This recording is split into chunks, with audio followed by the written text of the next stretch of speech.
అండి, welcome to sweet home kitchen అండి. ఈరోజు స్వీట్ హోమ్ కిచెన్లో నేను మునగాకు పొడి తయారు చేయబోతున్నాను. మునగాకు పొడికి కావాల్సిన మునగాకు ముందుగా కడిగి ఆరబెట్టుకుని ఇలా తీసుకోవాలి. మునగాకు చాలా మంచి పోషక విలువలు కలిగిన ఆకండి. అలాగే మనకి నడుము నొప్పులు కానీ, కాళ్ళ నొప్పులు కానీ, ఎలాంటి బాడీలో కొంచెం మనకి ఇదిగా ఉన్నా సరే మనం మునగాకు తీసుకుంటే మనకి చాలా ఫ్రీగా ఉంటుంది.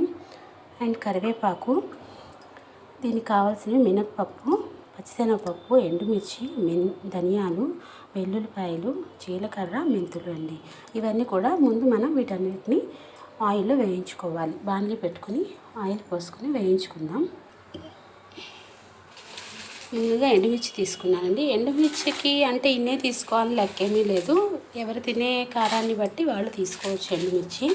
కొంతమంది ఎక్కువ కారం తింటారు, కొంతమంది తక్కువ కారం తింటారు. కాబట్టి వాళ్ళకి ఎలా వీలైతే అలా ఎండుమిర్చి తీసుకోండి.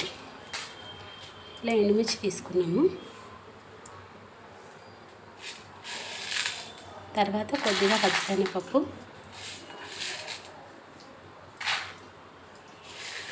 ఇప్పుడు మినప్పప్పు అండి.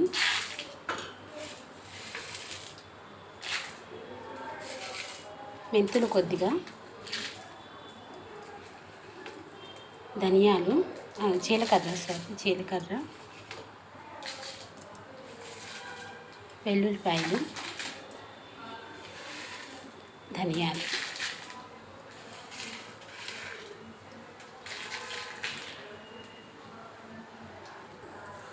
అన్నీ వేసేసుకున్నాం కదండి. పల్లీలు కూడా వేసుకోవచ్చండి. ఇందులో పల్లీలు ఇష్టపడే వాళ్ళు పల్లీలు కూడా వేసుకోవచ్చు. పల్లీలు వేస్తే ఆ టేస్ట్ కూడా చాలా బాగుంటుంది.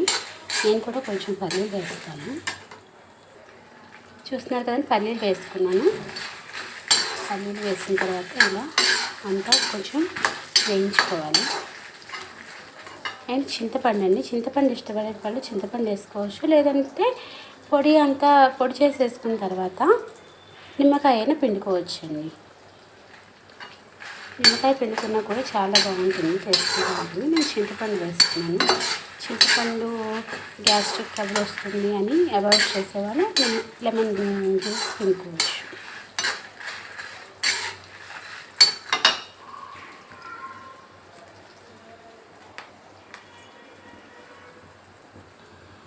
చూస్తున్నారు కదండి, ఇలా వేయించుకున్నదంతా ఒక ప్లేట్లోకి తీసుకోవాలి.